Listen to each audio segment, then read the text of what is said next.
Greetings, Earthlings, and welcome to your weekly dose of newsy infotainment. It's Let's Be Treasonable, coming to you from the luxurious studios of Radio Titans in Los Angeles with your cognitive dissidents on the panel this week, comedian, teacher, and student of life, Michelle March. That's me. Hi. How you doing? Hi, everyone. Thanks for coming in. Always great to have you in studio. Also joined, as always, by comedian, scholar, and the black voice of reason, Mr. Tymon, Shipp. Power to the people. It's good to be here on this beautiful day. It truly is. And I am Dr. David Robinson, your Vin Scully of the impending apocalypse. And we are here, as we are every week, to talk about what's going on in the news and let you know it's still terrible, but we'll make it palatable. It is June 30th, and all around the country right now, as we are recording, people are marching in support of the Keep Families Together movement. And it's fantastic. If you missed the march by the time you're listening to it, well, we got Michelle March in studio. So that's right. We got our own march going on. Yeah. But Eminem. Look them up online. If you can donate, that would be awesome. We've got our own thing going on that we started up a couple weeks ago that we'll talk more about later in the show. But hashtag spatulas for Manafort. We'll give it a little mention up top. And as always, we are joined by our invisible panelists joining us via the miracle of pre-recorded sound and telephony. It is Will Durst with this week's Burst of Durst.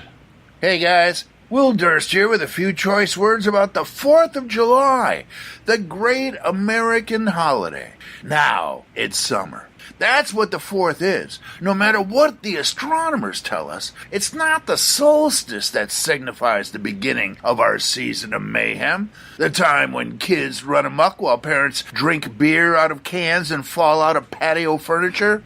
The senses are heightened during this time. The smell of cut grass, the feel of a new pair of sneakers, the sound of children playing volleyball in the sand, the thunk of a frisbee on the back of the head.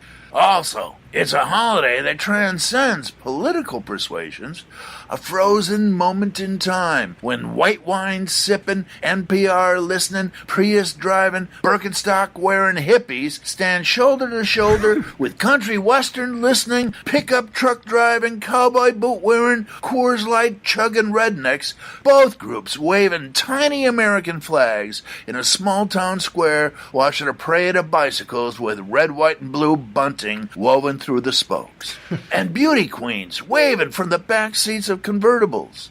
It's the loudest holiday as well, with marching bands and fireworks and the tinny mantra of baseball on an AM radio wafting down from a porch. Have yourself a terrific summer, everybody. Swim and swing and swoon. Buy a new chaise lounge, whatever that is. Play a game of slow-pitch softball. Char some flesh, both animal and your own.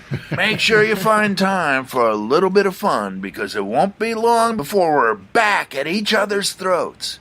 You know, like Thursday the 5th. So happy birthday, America, you great-looking country, you. Don't look bad, considering you're 242 years old. Could use a little work around the eyes, but then again, couldn't we all? For Let's Be Treasonable, I'm Will Durst.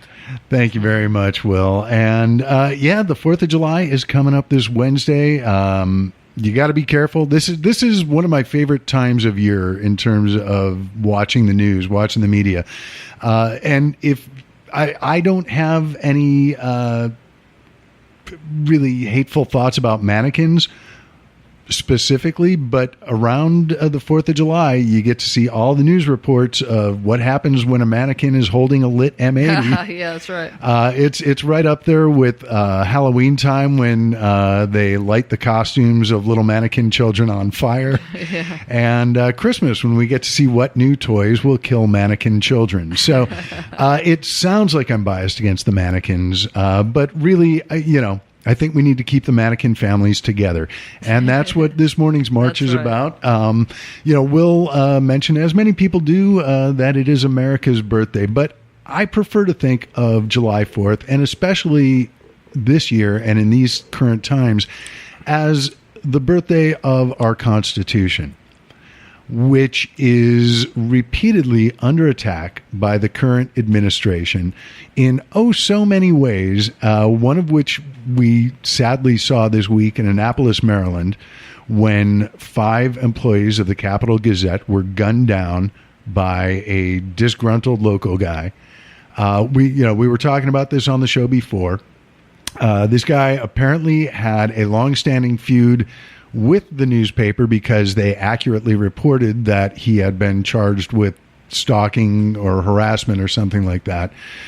So a lot of people on the right are pointing to this long-standing grudge and saying that, no, this doesn't have anything to do with Trump's constant attacks on the media and calling the media fake news and the enemy of the people. But my thought is that if this guy has been hanging on to this grudge for 3 to 5 years, however long it's been, why is he just going in and acting on it now? Mm-hmm. If not because of the climate that the president, the folks at Fox, and all the other tools in the Congress have been, spewing about the media. Right.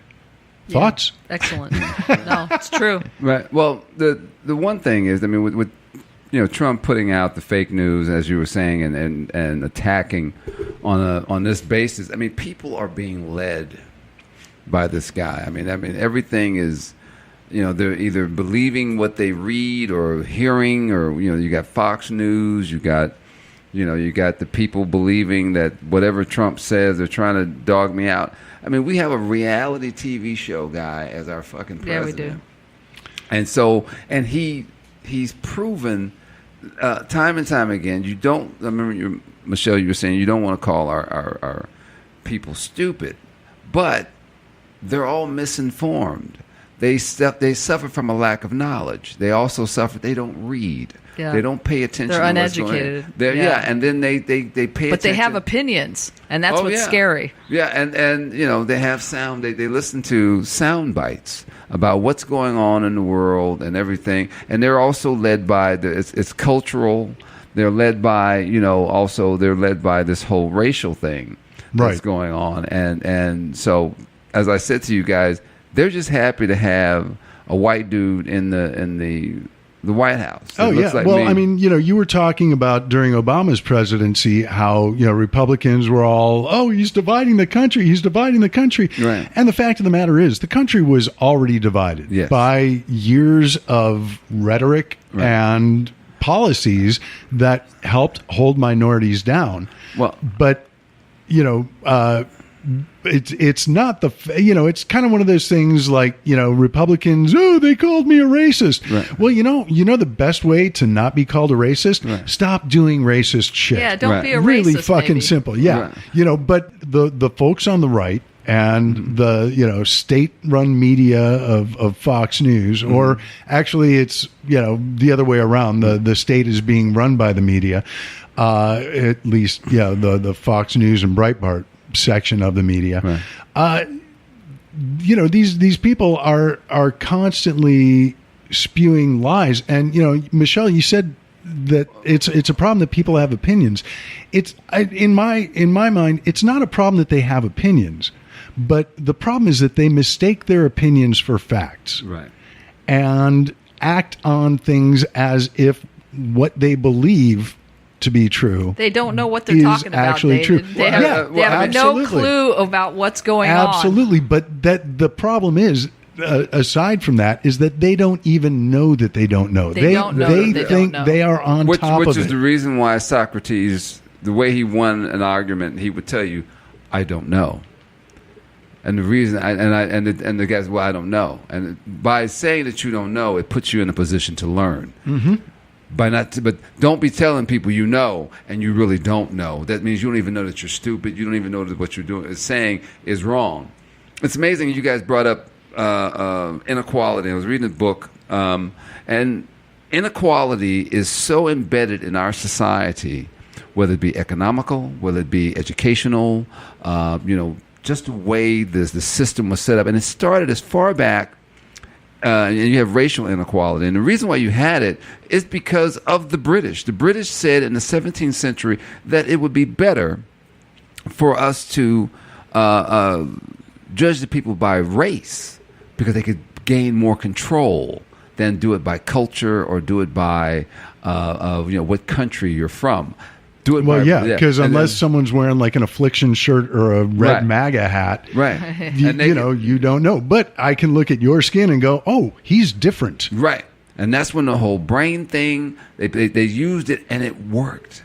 17th century. That's how far back this goes of the psychological game that they ran on people. I used to ask people, which is more important, being a black man or a black woman, or being a human being? And people had to sit and think. They had to sit and think. Well, I don't know. Being a human being, man, we're all part of the same DNA. Someone's conned you. This is warfare. I got to keep you thinking. I mean, Lyndon B. Johnson told people, the white man just wanted to know if you can convince that white man that he's better than that nigga, then guess what? You can pick his pocket. And these fools, their pockets have been picked by Trump. Trump picked their pockets and they're fucked. And now you got him in. They have no idea. Well, that's part of the problem is he's picking their pockets and telling them their pockets are full, and they can turn them inside out and nothing's going to fall out. But hey, he said it's full, so it must be full. His wife is an illegal immigrant. His wife can't put, this chick is talking about illegal immigration, right? This chick she was, under his laws right now, she would be illegal. She can't put two lines together. But you're worried about someone coming across from Mexico or Guatemala or whatever. These people aren't. Oh, they're MS-13. They're rapists. They're going to kill. No, you're a goddamn lie. They're coming over here to work, asshole. They're coming and escape to work. Persecution. Yes. Okay. And wait till you find out the reason why they're mostly women and children. But guess what? You find out why the country's fucked up. Because the United States are involved. Yeah. The United States is involved in keeping those countries down because those countries won't do what the United States wants them to do. So guess what? I'm draining your country. But also, I need that cheap labor. And that Republican knows I need that cheap labor. So, send it over here. Don't you keep acting like, oh, we don't want that over here. You're a damn lie. You're no different than the damn slave. The reason why they wanted to stop slavery became expensive. That's why they created machines. Because you can't because if that slave gets sick, guess what? That costs you money. Okay? I can't just keep beating on him because guess what? He costs me money. It'd be better if I educated. That's why the Romans started educating their own damn slaves and taking care of them because it was better to do that than to beat them down because they able to help you. That's why certain people start intermarrying with their own slaves because I can control and do. Elon Musk is doing it right now. Elon Musk is trying to put schools together now because he knows if I educate these people, it's better for my business. I make more money. So what is he doing? He's getting into the school business now. Education. He knows education is important. The damn Germans have been doing it for the longest.